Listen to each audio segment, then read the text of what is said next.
Choosing your auto liability coverage limits is an important decision. So that's why we've created this brief video. We want to make it easy for you to understand your insurance options. This way you can make an informed decision on the ways you can protect yourself from financial risk. So what exactly is liability coverage? Well, liability coverage pays for the injuries or damages to other people or their property caused by you or someone driving your vehicle.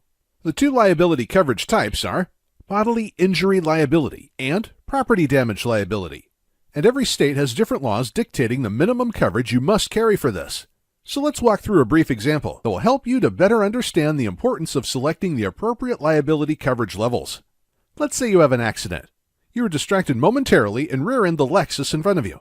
There are 4 people in the car, and all of whom suffer some injuries.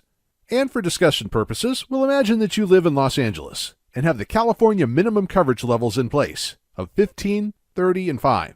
This means your insurance company would cover the cost of any one person's injuries, rehabilitation expenses, pain and suffering, and time lost from work up to $15,000.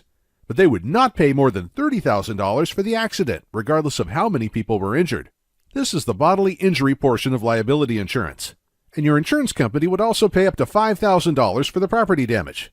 So now let's take a look at how your coverage would apply. There's 4 people injured, and the cost to cover their injuries totaled $89,000, and the damage to their vehicle was $13,000.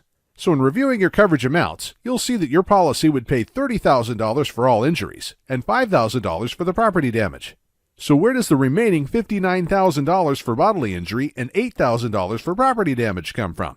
Well, once your policy pays the maximum limits, you could be held personally responsible for the remaining amount. In this example, this would mean that you would be responsible for paying a total of $67,000 out of your own pocket. So this is why it is so important that you consider carrying more than the state minimum coverage amounts. After all, it's not difficult to see how a simple fender bender like this could end up costing you tens of thousands of dollars if you maintain the minimum coverage levels. Call us today to learn more about how we can show you the options available that will help protect you from this financial risk.